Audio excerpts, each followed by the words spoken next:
Door number 2. It's like a game show. Oh yeah. Yep, something got crunched here. Nothing a pry bar can't fix. So I'm not sure if I'm wasting time working on this Suburban. I just figured it'd be nice to have a spare winter beater around, even though it's a rust bucket. Look at that.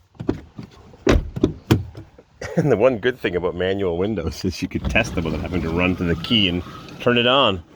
I try to wire it hot on my Suburban, but it drains the battery. Something's back feeding, so that's all fixed. I got my window crank aimed so that when you're sitting in the seat, you can use it as a bit of a handle to hang on to. I always put my window cranks, if you look at it from the inside of the door, at around the 1:30 position. Call me nuts, but just don't call me late for dinner. So that one closes just like new.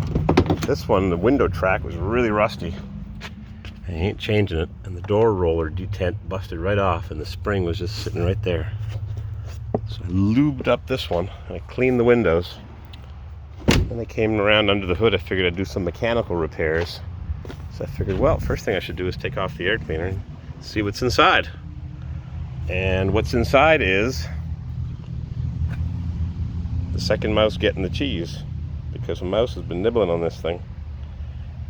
Those fangs. Wow, that sun is brilliant.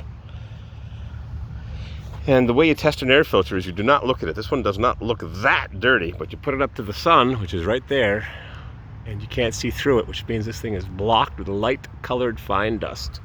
Junk. Oh yeah, dust right in the turbo.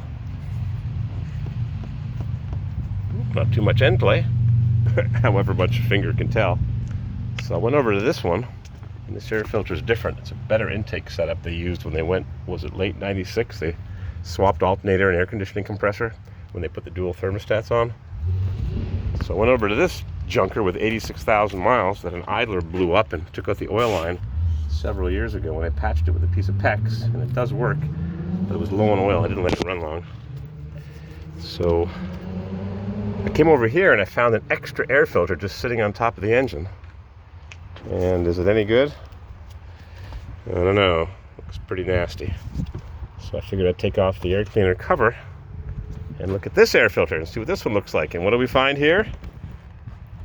This mouse was from Vermont, and that mouse was from New Hampshire. Maybe they were long distance cousins. Look at those tooth marks.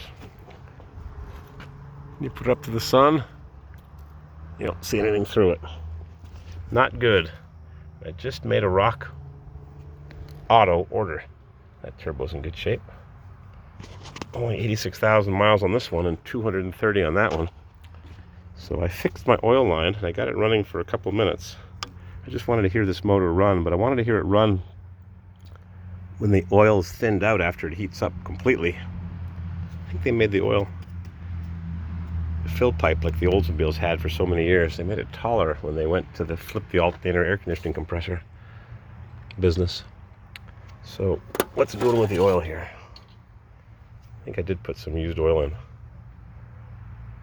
I deleted a ton of videos on my phone. What's weird is you go into the settings and you go to the videos, you can watch them, you can edit them, you can scribble on them, but you can't send them.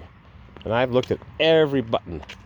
Android phone, a Samsung S8 or something. I go into the settings and I can view the video, I can delete it, but I cannot forward it. I wanted to forward some of these videos before I delete them. So what I was thinking of doing was draining the whale oil out of this one, or the Dino juice out of this one. I put in some regular Walmart oil, non-synthetic. See how that is taller, and they use a different means of attaching the cap. I think this one uses a 2-piece cap. And on the Turbo Weasel, it rattles. Yeah, oh yeah, look at that. Even rust inside the oil cap. Nice and clean. So the guy swears that when he blew the oil line, he turned the engine off right away. Well, don't they all swear that when they sell you a truck for $1,000? Then he stole the PMD, which was a brand new one, and he took the door panel off, and he was robbing parts off that door, which has aftermarket power windows. So, nice guy. Stole the PMD. Luckily, my buddy in Massachusetts, Dan, sent me a PMD, but now I got lots. This one had 4 or 5 of them. That one had an extra one. So this one's also got a nice red dash, which I'm going to put, nice steering wheel too, I'm going to put into this truck, because this one, having been exposed to the Florida sun, and having 216,000 versus 86 is junk. His dash is destroyed. So I'll put the oil cap back on. And somebody asked me if that motor is going to go in the Turbo Weasel. It's not. That's an electronic injection motor. It has a PMD.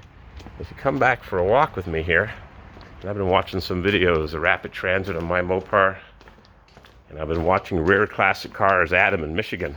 Even called up the radiator shop in Ferndale. Nice guy, Mel. I'm going to get him to do a couple of radiators for me.